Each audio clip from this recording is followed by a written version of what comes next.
Student, आज हम लोग पढ़ेंगे एनसीईआरटी कक्षा 10 भूगोल सब्जेक्ट में। आज पहला चैप्टर का लास्ट भाग है, जिसमें हम लोग देखेंगे मृदा संसाधन और सॉइल प्रोफाइल के बारे में कुछ जानकारी प्राप्त करेंगे। साथ ही साथ हम लोग देखेंगे कि मृदा का जो वर्गीकरण है भारत में कितने रूपों में और कहाँ पर इसका वितरण हुआ है।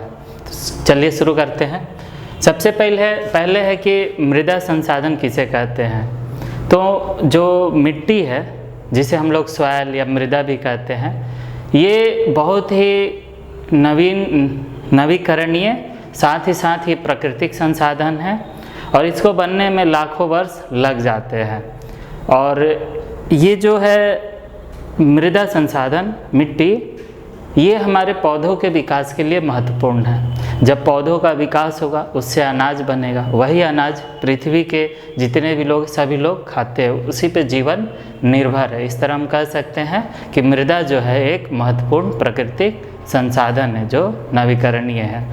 अब ये देखिए सॉइल प्रोफाइल यानी कि मृदा परिच्छेदिका। तो मृदा परिच्छेदिका का मतलब है इसमें उतार और चढ़ाव। जैसे आदमी की ज़िंदगी में भी कभी कभी उतार कभी कभी चढ़ाव आता है। तो यहाँ पे देखते हैं थोड़ा सा। तो इसको हम लोग A, B, C और D 4 भागों में बांटे हैं। और ये जो सॉइल है ये सोलम से बना है। अब यहाँ पे देख रहे A00। तो यहाँ पे क्या था, अब हम मान लेते हैं कि यहाँ पे हम लोग खड़े हैं, इस सॉइल प्रोफाइल पे हम लोग खड़े हैं। तो यहाँ पे जब खड़े हैं तो यहाँ पे जो भूमि, यहाँ पे पेड़ पौधा जीव जंतु है, ये जो पेड़ पौधा के पत्ते हैं ये जब टूट के ज़मीन पर गिरते हैं तो यहाँ आते हैं। और जितने भी जैविक अजैविक जितने भी पदार्थ है, सड़े गले, केचुआ हो गया, मेढक हो गया, जीव जंतु, ये सब क्या होते हैं, डिकम्पोज हो जाते हैं। पार्शियली A0 में जा कर के ये डिकम्पोज हो जाते हैं। जब बारिश का मौसम आता है तो धीरे धीरे ये A में चले जाते हैं। और A में जाने के बाद यहाँ पर इनकी जो कलर है वो थोड़ा डार्क हो जाती है। और धीरे धीरे क्या होता है, जब और पानी ज़्यादा अंदर जाता है तो यहाँ के जितने भी केमिकल तत्व है वो धीरे धीरे B संस्तर में चले जाते हैं। और B संस्तर में जाने के बाद फिर ये C में जाते हैं। C के बाद D में बहुत कम, रेयर ही, ना के बराबर जाते हैं। यानी D जो है, इसीलिए इसको हम लोग आधारी यानी कि आधारी चट्टाने कहते हैं। तो ये जो A संस्तर है इसको A1, A2 और A3 में हम लोग बांटते हैं। उसी तरह B को भी हम लोग B1, B2 और B3 में बांटते हैं। तो A1 में क्या है कि जब बारिश होता है तो A1 से A से B में जाता है। तो उस समय की जितनी भी यहाँ की जैविक तत्व है वो सब B में चले जाते हैं। अब मान लीजिए कि वर्षा के दिनों में अगर यहाँ से निस्छालन, इसका जितना लीचिंग होते जाएगा बारिश का पानी का, तो A से अगर B में गया, मान लीजिए कि लगातार बारिश, सालों भर बारिश होते रहा, तो A से B में गया बरसात के दिनों में, तो इसको तो फिर ये यहाँ के जो जैविक पदार्थ केमिकल तत्व है वो क्या है कि यहाँ से A की ओर गया ही नहीं। तो इस दौरान क्या होता है कि यहाँ की जो मिट्टी है, यहाँ ले जितने भी तत्व है वो B में आकर जमा हो जाते हैं। इस वजह से क्या होता है कि इस तरह की मिट्टी को हम लोग लेटराइट मिट्टी कहते हैं। क्यों कहते हैं? क्योंकि लगातार बारिश होता रहता है तो ऊपर के जितने भी जैविक तत्व है वो B में जाके जमा हो जाते हैं। उसी तरह हम लोग देखते हैं कि जो A से, बरसात के दिनों में A से B में तो गया जैविक पदार्थ, और गर्मी के दिनों में B से A में आ गया। तो ऐसे मिट्टी को हम लोग जलोढ़ मिट्टी कहते हैं, जो कि बहुत ही उपजाऊ होता है। इसीलिए हम लोग कहते हैं कि मिट्टी क्या है, एक नवीकरणीय तत्व है, संसाधन है, क्योंकि इसका चक्रण हो रहा है A से B में, B से A में। तो ऐसे में क्या है, मिट्टी बदल रही है। जब बदलती है मिट्टी तो उसमें उपजाऊपन ज़्यादा आ जाता है। A का कंपोनेंट B में चला जाता है और B का A में चला जाता है।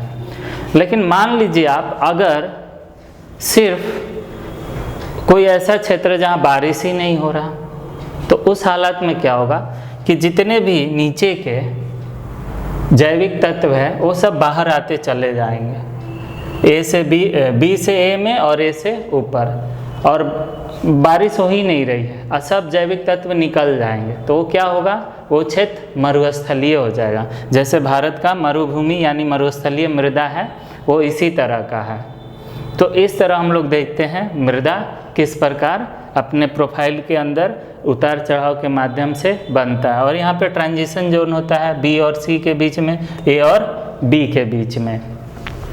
शुद्ध रूप में हम लोग कहें तो ए और बी यही शुद्ध रूप से मिट्टी का प्रक्रिया है जो बनता है। अब देखिए मिट्टी की प्रक्रिया में कोई एक तत्व शामिल नहीं है बनाने में, जीवमंडल, वायुमंडल, स्थल मंडल और जलमंडल, ये सभी मिल करके मिट्टी का निर्माण करते हैं। अब देखिए मिट्टी के बनाने में उच्चावच रिलीफ कैसा है वहाँ का, जनक शैल, संस्तर शैल, जलवायु, वनस्पति, जैव पदार्थ और समय, ये महत्वपूर्ण कारक है। साथ ही साथ अनेकों और भी प्राकृतिक तत्व है जो मिट्टी को बनाने में सहायक भूमिका निभाती है, जैसे तापमान परिवर्तन, बहते जल की क्रिया, पवन, हिमनदी, अपघटन की क्रियाएं, रासायनिक एवं जैविक क्रियाएं, साथ ही साथ मृदा जैव और अजैव। इस तरह हम लोग देखें सॉइल प्रोफाइल किस तरह काम करता है, एक मिट्टी का उतार चढ़ाव को बताता है और इसी से मिट्टी में बदलाव होता है और तरह तरह के मिट्टी का वर्गीकरण होता है। तो अगला टॉपिक हम लोगों का है मिट्टी का वर्गीकरण। तो रंग, आकार और रासायनिक तत्वों के आधार पर भारत में मिट्टी को ऐसे तो 8 भागों में बांटा गया है, लेकिन आपको 6 ही भाग पढ़ना है क्लास 10 में। तो एक एक करके हम लोग समझते हैं कि इस मिट्टी का निर्माण कैसे हुआ और किन क्षेत्रों में ये मिट्टी पाई जाती है, क्योंकि एग्जाम में आपसे 1-2 सवाल इससे ज़रूर पूछेंगे। सबसे पहले हम लोग देखते हैं जलोढ़ मिट्टी।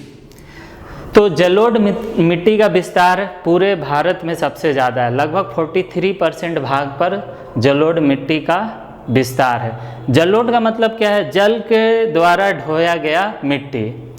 तो जल के द्वारा जो ढोया गया मिट्टी है उसी को हम लोग जलोढ़ मिट्टी कहते हैं, जो 43% भाग में फैला हुआ है।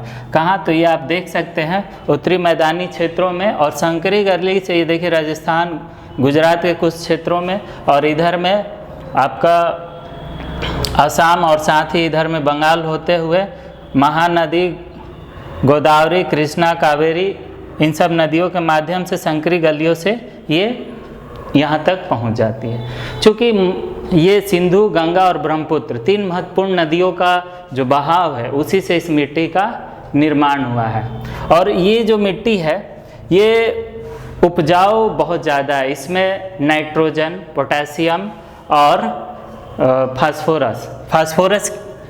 फास्फोरस भी इसमें पाया जाता है। तो ये मिट्टी कह सकते हैं कि एक कहीं ना कहीं ये भारत के फसल के लिए बहुत ही महत्वपूर्ण है, क्योंकि ये मैदानी क्षेत्रों में सबसे ज़्यादा पाया जाता है। आप थोड़ा कल्पना कीजिए कि जहाँ पे सबसे ज़्यादा फसल होगा लोग वहीं ज़्यादा रहेंगे। यही कारण है कि इन क्षेत्रों में जो आबादी है बहुत ज़्यादा होती है और यहाँ पे इंटेंसिव गहन कृषि की जाती है। फसल में देख सकते हैं यहाँ पर कि फसल है चावल, गेहूं और गन्ने, और यहाँ पे लगातार 1 से 2 फसल आसानी से हम लोग कर सकते हैं, क्योंकि यहाँ पे मिनरल्स बहुत ज़्यादा है, रिच अमाउंट में यहाँ मिनरल पाया जाता है। और यहाँ पे उतना यूरिया जो ज़रूरत होती है उसकी कोई ज़रूरत नहीं पड़ती है, फिर भी लोग डालते हैं, क्योंकि यूरिया का काम नाइट्रोजन करता है, तो वो यहाँ पे पाया जाता है। अब हम लोग बात करते हैं काली मिट्टी के बारे में।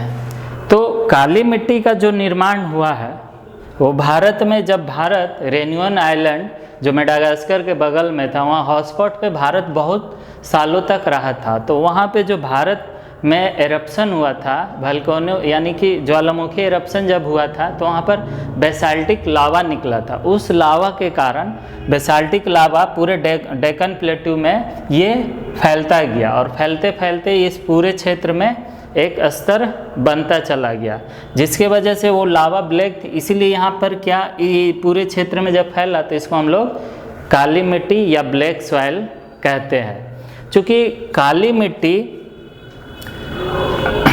मिट्टी को हम लोग रेगुर मिट्टी भी कहते हैं, साथ ही साथ इसे कपासी मिट्टी भी कहते हैं, क्योंकि कपास की खेती के लिए ये मिट्टी बहुत ही महत्वपूर्ण है और इसका विस्तार भारत के लगभग 15% क्षेत्र पर है और ये महाराष्ट्र, गुजरात, मालवा का पठार, छत्तीसगढ़, इन क्षेत्रों में ये मिट्टी पाई जाती है। चूँकि ये मिट्टी, इसमें ह्यूमस की मात्रा बहुत ज़्यादा होती है और ये चिकनी मिट्टी होती है, इसीलिए जब भी इस मिट्टी की हम लोग खेती करते हैं तो जब ये मानसून से पहले इस पे हम लोग खेती कर लेते हैं, नहीं तो ये बहुत ही चिपचिपा हो जाते हैं और हल चलाने में बहुत दिक्कत होता है।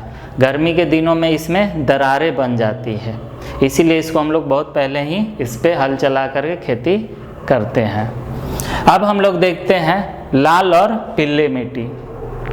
तो लाल और पीली मिट्टी ये पूरे भारत क्षेत्र में लगभग 25% भाग पर पाया जाता है। तो किससे बना? ये रवेदार, आगेन्य, चट्टान और कम वर्षा वाले क्षेत्रों में ये मिट्टी बना है। और इसका जो क्षेत्र है ये आपका उड़ीसा, छत्तीसगढ़, साथ ही साथ साउथ में यानी दक्षिणी क्षेत्रों में भी ये मिट्टी पाई जाती है। लाल रंग किस वजह से हुआ है? तो चूँकि ये इस रवेदार आगेन्य चट्टान में लौह धातु की मात्रा, आयरन की मात्रा ज़्यादा पाई जाती है, इसीलिए ये लाल होती है।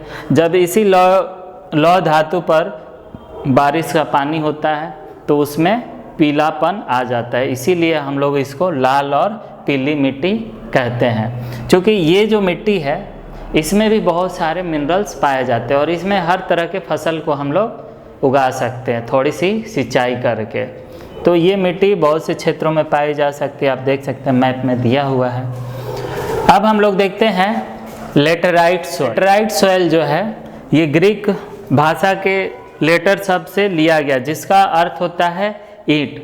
तो लेटराइट मृदा जो है उच्च तापमान और अत्यधिक वर्षा वाले क्षेत्रों में ये पाया जाता है और इस मृदा में ह्यूमस की मात्रा बहुत कम पाई जाती है। इसका कारण हम बहुत पहले इसमें बता चुके थे कि जब जैविक पदार्थ है, लगातार बारिश हो रहा है तो जैविक पदार्थ सब नीचे चले जाते हैं। लगातार जब बारिश होगा तो ऐसे सॉइल को हम लोग बताया था कि उसे हम लोग लेटराइट सॉइल कहते हैं। और यह भारी वर्षा से अधिक बहुत ज़्यादा इसमें लीचिंग होती है। इसके वजह से इसमें जैविक पदार्थों के अपघटन करने वाले बैक्टीरिया क्या है वो मर जाते, होते ही नहीं है।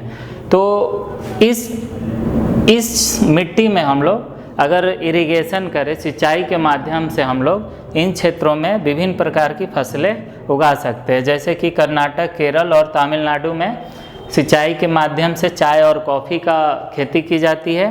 साथ ही साथ केरल में काजू की खेती की जाती है। आगे हम लोग देखते हैं मरुस्थलीय मिट्टी। तो मरुस्थलीय मिट्टी का जो कलर है वो लाल और ये एक रेतीली लवणीय, और इसमें चूँकि कैल्शियम की जो मात्रा है बहुत अंदर तक होती है और ये मरुस्थलीय यहाँ पे उतना खेती संभव नहीं हो पाता है क्योंकि इसमें बहुत से मिनरल्स पाए नहीं जाते हैं। और इन्फिल्ट्रेशन के कारण क्या होता है कि जो पौधे हैं इसकी पत्तियां छोटी छोटी होती है और पानी की खोज में इनकी जड़ें जो है बहुत अंदर तक चली जाती है। अगर इस मृदा को सही तरीके से सिंचित किया जाए तो इसको कृषि योग्य बनाया जा सकता है, जैसे पश्चिमी राजस्थान में बनाया गया है। अब आते हैं हम लोग पर्वतीय वन मृदा, या फिर इसको हम लोग बोल सकते हैं वन मृदा। तो पर्वतीय वन मृदा क्या है कि दोमट और सिल्टदार मिट्टी पाई जाती है, चूँकि ये एसिडिक और ह्यूमस रहित होती है। क्योंकि बारिश ज़्यादा होते पर्वतीय क्षेत्रों में तो ह्यूमस जो है वो नीचे चले जाते हैं, इसलिए यहाँ पे ह्यूमस की मात्रा ना के बराबर होती है। और जैसे ही निचले घाटी क्षेत्रों में जाते हैं तो वहाँ पे नदी सोपान के माध्यम से जलोढ़ पंख, इन क्षेत्रों में जो कण है वो थोड़े महीन होते हैं, तो इन क्षेत्रों में क्या है कि मिट्टी जो है वो थोड़ा उपजाऊ होती है और वहाँ पे थोड़ा बहुत खेती हो जाता है, क्योंकि ये मिट्टी क्या है एसिडिक है। तो इस तरह हम लोग देखें मिट्टी का वितरण कि भारत में किस तरह मिट्टी का वितरण किया गया है। एक बार और देख लेते हैं। जलोढ़ मृदा है, सबसे विस्तृत क्षेत्र में फैला हुआ है जो सिंधु, गंगा और ब्रह्मपुत्र नदियों के माध्यम से बना है और विस्तृत क्षेत्रों में फैला है। चूँकि यहाँ पे फसल के लिए बहुत ही उपजाऊ है तो विभिन्न प्रकार की फसलें बोई जाती है। आगे हम लोग अब देखेंगे मृदा अपरदन और उसका संरक्षण कैसे किया जाता है। मृदा अपरदन और संरक्षण।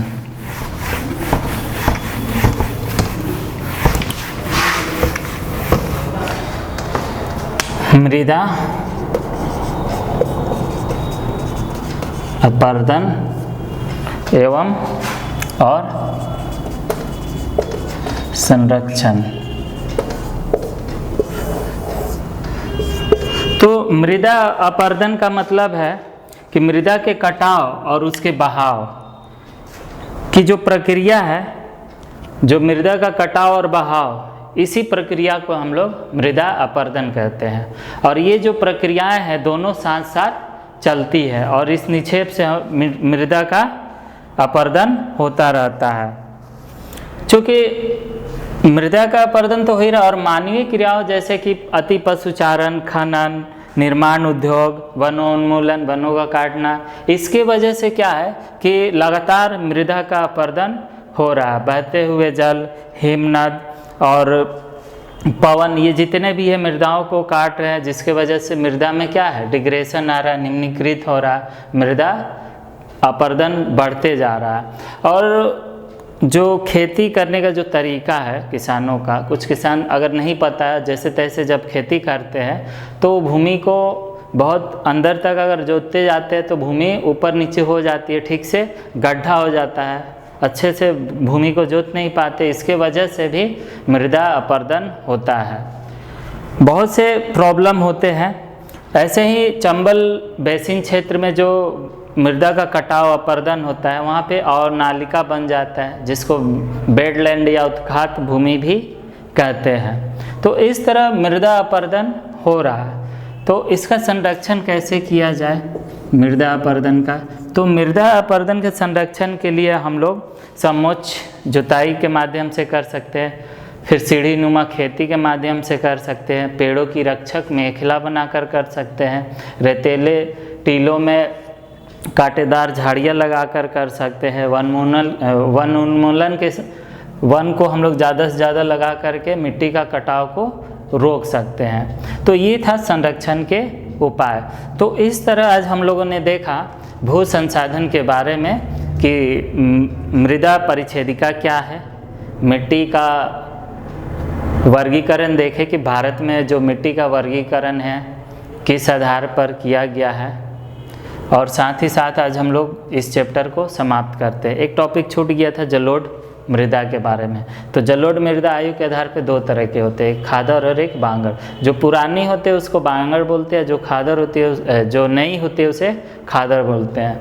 तो जो नई मृदा है खादर वो बहुत ही महीन होती है, उपजाऊ होती है, जबकि बांगर मृदा क्या है उसमें कंकड़ ज़्यादा बड़े होते हैं, वो उपजाऊ ना के बराबर होती है, इसीलिए उसको सिंचाई के माध्यम से उसमें हम लोग खेती करते हैं। तो आज हमारा ज्योग्राफी क्लास 10 का पहला चैप्टर यहीं पे समाप्त होता है।